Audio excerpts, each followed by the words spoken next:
इस वक्त की सबसे बड़ी खबर वीआईपी पार्टी से निकलकर सामने आ रही है। वीआईपी के सारण जिला अध्यक्ष बाल मुकुंद चौहान ने पार्टी से इस्तीफा दे दिया है। उन्होंने मुकेश साहनी पर जमीनी कार्यकर्ताओं को अनदेखी करने और पैसा लेकर टिकट देने का आरोप लगाते हुए पार्टी से इस्तीफा दे दिया और अपने सैकड़ों कार्यकर्ताओं के साथ जदयू की सदस्यता ग्रहण कर ली।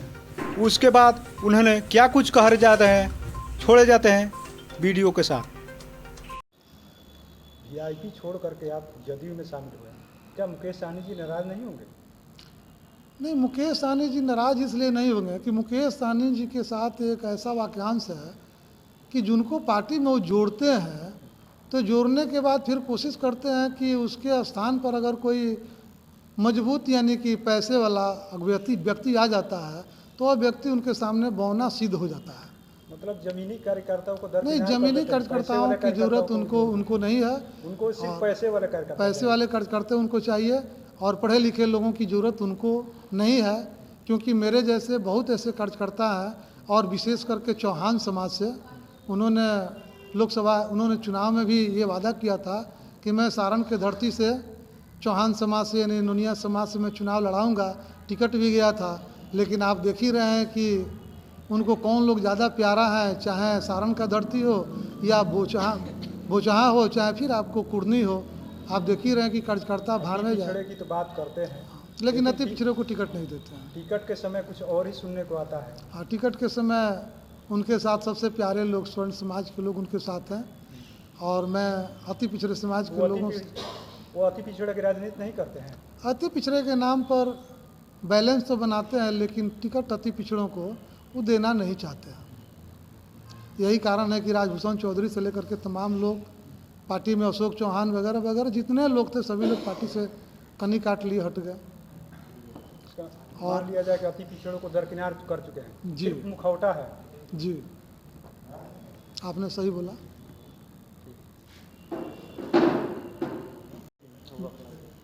मैं सबसे पहले 95 से मेरा राजनीतिक करियर शुरू हुआ, तो 96 करीब में मानवर कांसीराम साहब के नेतृत्व में हम सारण जिला का जिलाध्यक्ष बना।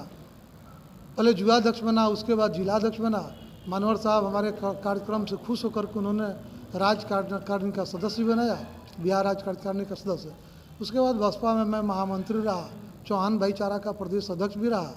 उसके बाद उस पीरियड में हमने बहुत लोगों को, अभी आपके हमारे जदयू के हैं माननीय मंटू सिंह जी, विधायक कमनौर से हैं, वे भी हमारे सानिध्य में हम लोगों के साथ उस समय बिताया है।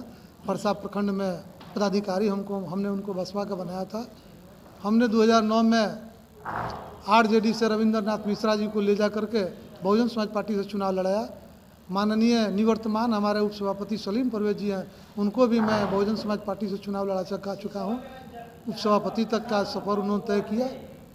और जिस पार्टी में मैं गया, अभी आपने देखा कि मैं वीआईपी पार्टी में था, तो वीआईपी पार्टी में हम राष्ट्रीय कार्यकारिणी के सदस्य और सह जिलाध्यक्ष सारण के थे। वहाँ भी हमने अपने नेतृत्व में चुनाव लाया। सेकंड पोजीशन पर वहाँ जो प्रत्याशी थे वीरेंद्र ओझा जी बनियापुर से, सेकंड पोजीशन उनका आया। आज मैं पार्टी ग्रहण किया हूँ जदयू का नीतीश कुमार जी के नेतृत्व में, उनकी नीतियों और आस्था में विश्वास करते हुए और माननीय राष्ट्रीय अध्यक्ष ललन सिंह जी के प्रेरणा से प्रेरित होकर के मैं इस पार्टी को ज्वाइन कर रहा हूँ। और मुझे आशा है कि हमारे साथ जितने लोग सैकड़ों की संख्या में जो भी लोग आए हैं वे आम कार्यकर्ता नहीं है। पहले वीआईपी पार्टी में सभी लोग पदाधिकारी के रूप में रह चुके हैं और एक किसी पार्टी के पिलर हैं, और इसमें आएंगे तो आने के बाद अभी हमारे प्रदेश अध्यक्ष जी ने भी कहा कि उत्तर बिहार में मजबूती आएगी। मैं समझता हूँ कि उत्तर बिहार ही नहीं, हम लोग तो पूरे बिहार की राजनीति किए हैं शुरू से ही लेकर के। पूरे बिहार में एक भूचाल आएगा, कहने का मतलब कि कुछ ना कुछ परिवर्तन जरूर होगा और यह दिखाई देगा, और हमें लगता है कि परिवर्तन अवश्य होगा और वह परिवर्तन 2024 में भी दिखाई देने लगेगा। ये सच्चाई है, क्योंकि हम लोग कैडराइज व्यक्ति हैं और मानवर कांसीराम साहब के सानिध्य में हम लोगों ने समय बिताया है। 25 साल मैंने बहुजन समाज पार्टी में गुजार दिया, लेकिन वहाँ कुछ कुरीतियाँ आई जिसके चलते मानवर साहब अब रहे नहीं।